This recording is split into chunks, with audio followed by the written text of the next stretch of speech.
So now, ladies and gentlemen, live and in colour, it's Mr. Wayne Lovejuice.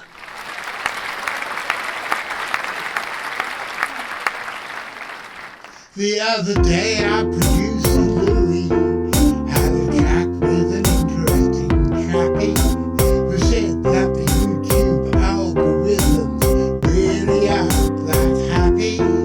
If a channel only broadcasts once a week, so we've decided we can text ya whenever we've got a piece of news in our new book on the track Xtra.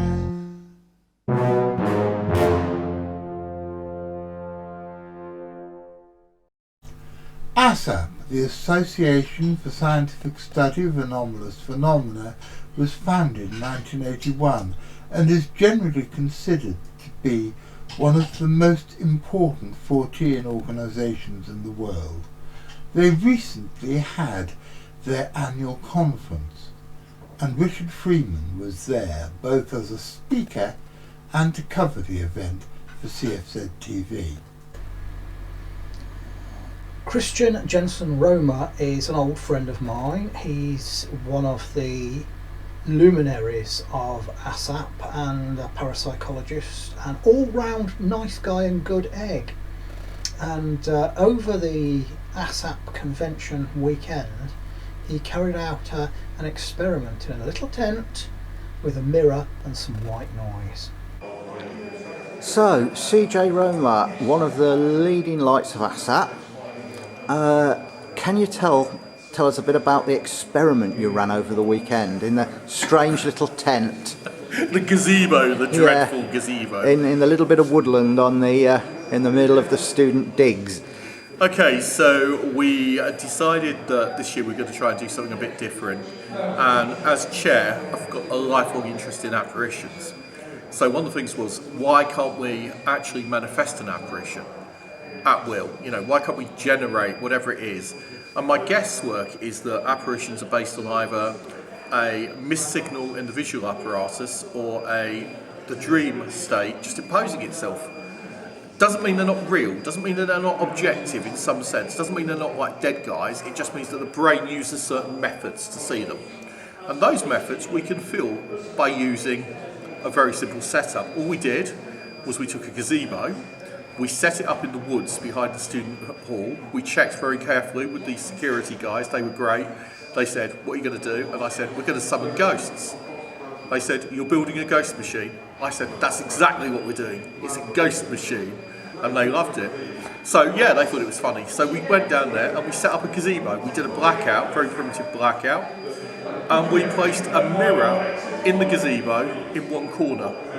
And placed some matting on the floor for people to sit on. We should have had it higher up with a chair, but all you need is a 2 metre square gazebo, or at least something bigger than 1.5 metres. You situate the viewer about 1.5 metres from the mirror, and you ask them to watch a mirror. Now that in itself isn't very interesting, because you're just sitting in the dark looking at a mirror. So we then got some candles and set up a flicker rate that we thought would be conducive to creating alpha waves. And then we played a signal using the supposed binaural beats through headphones. And for 2 of the recipients we used 8.3 hertz, and when Richard took part in the experiment we used 8.7 hertz. That was the only difference between the experiments. I don't think it made any difference at all, but we did vary the frequency. The idea was that we were going to see if we could discover a sequence that would actually cause people to see a spook. Sorry, can you hear some weird beep noise? Yeah. Oh well, just carry on. Will it pick up? I will. If you can hear a weird beeping, it is not the angry dead of the hamster army descending upon us. It is just something. I actually know what it is. Is it a fire alarm? Oh well. I've no idea. You can edit that bit out, I'm sure. Or you can just carry on because it's a very CJ thing to say. So the first person who went into the laughably called apparition chamber, or the gazebo, the dread gazebo, was a lady called Bethan, and when she came out, she actually seemed quite moved by the experience. She was quite emotional, and I found that interesting because people have had an apparitional experience when they're shifting back to their normal state of consciousness afterwards, if you've seen a ghost, people shiver, they shake, they become emotional. And she was definitely emotional. So then we asked the stalwart, Richard Freeman, a veteran of many, many camping expeditions. He's known for his love of camping and tents. I thought, this man will be delighted to get under canvas. No, you hate them, don't you? I loathe camping. You loathe camping. It's uncomfortable and it gives you piles. Why on earth be a cryptozoologist and hate camping? It's like being a Boy Scout and hating knots. Anyway, at the end of the day, the whole situation was clearly a bit, you know, you weren't sure if it was going to work, were you? Oh, I went in with an open mind. You went in with an open mind. And after you'd sat there in the dark for a while, on the cold, 25 minutes, I saw absolutely nothing. The only thing happened is I got a sore hip. Ah, exactly that. And then finally, Matt went in. Matt is a reverend. He's a minister of the church. He's a big, hefty guy. He's quite a big, strong guy, isn't he? About 6'5", 6'6". Yeah, and broad with it, well built. Not a man to be scared of anything. And did you see him when he came out? I didn't know. No, did you see the video this morning? I did, yes. Yeah. Well, how would you describe his condition when he came out? I wouldn't say he was scared, but he seemed to be sort of slightly shaken, baffled. He was trembling. He was physically trembling when he came out. That was the weird thing. He wasn't scared at all. He was completely calm, but his body was shaking. And I was interested in that. And he said he felt a bit emotional and a bit weepy and a bit sort of, you know. And again, it wasn't like a religious experience. It was like a sort of odd state of consciousness that he got into just by watching the mirror. But the interesting thing was his description. I mean, Bethan described how she saw a figure, a woman's face that was superimposed on her own. Peace of Laws has a video of this, of her talking about it, and how she then felt a hand that came out, reached out, and touched her. And when it touched her, you know, she kind of didn't feel like it was grabbing her, she felt like it was just brushing her like a feather.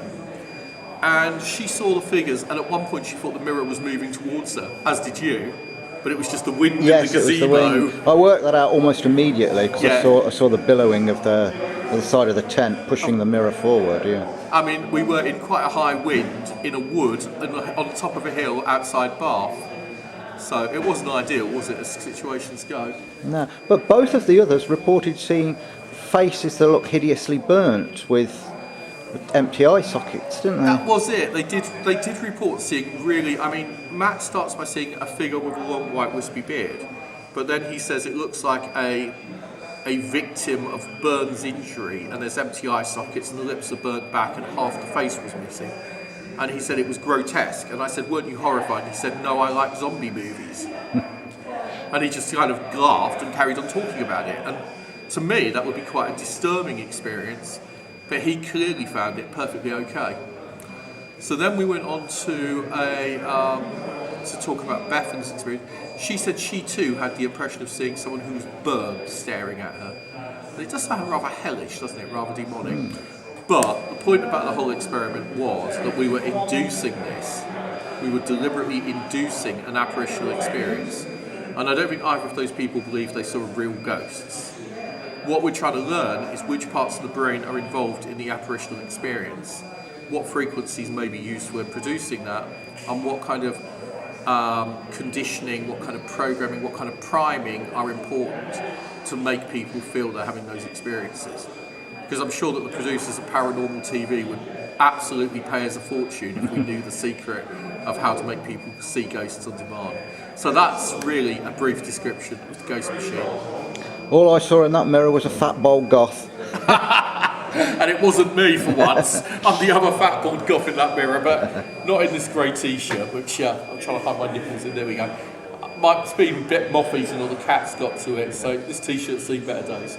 Okay, cheers mate, thanks a lot. As you can see, you don't get wealthy being chair of ASSAP. Well, ladies and gentlemen, here we are at the end of another episode. It's our last visit to this year's ASSAP conference with Richard Freeman. I want to say a big thank you to Richard for having done all these interviews. They were totally fascinating, and I think he almost left the best to last with CJ Roma because this description of the tent containing the ghost machine was completely and utterly gripping. And I think a lot more research needs to be done into stuff like this, because it might well explain far more than we know at the moment about how apparitions of things like the Owlman, for example, can manifest themselves. And it might even say why they seem to manifest themselves to certain groups of the population only. I'll be back on Saturday with another show, and I'm not going to tell you what it is. Do you know why? Because I haven't a bloody clue. I haven't recorded it yet, and I don't know what's going to be in it. I also will be back again next Wednesday, and what's going to happen next Wednesday? Well, for the first time in 5 weeks, it's not going to be a visit to ASSAP, because as I said, this is the end of the ASSAP's visits for this year. But we will be back at 6:30 next Wednesday. We will be back at 3 o'clock on Saturday afternoon, and you never know, there might be some other stuff as well. So until then, Mr. McCrinnan, are you listening? Because I'll be seeing you.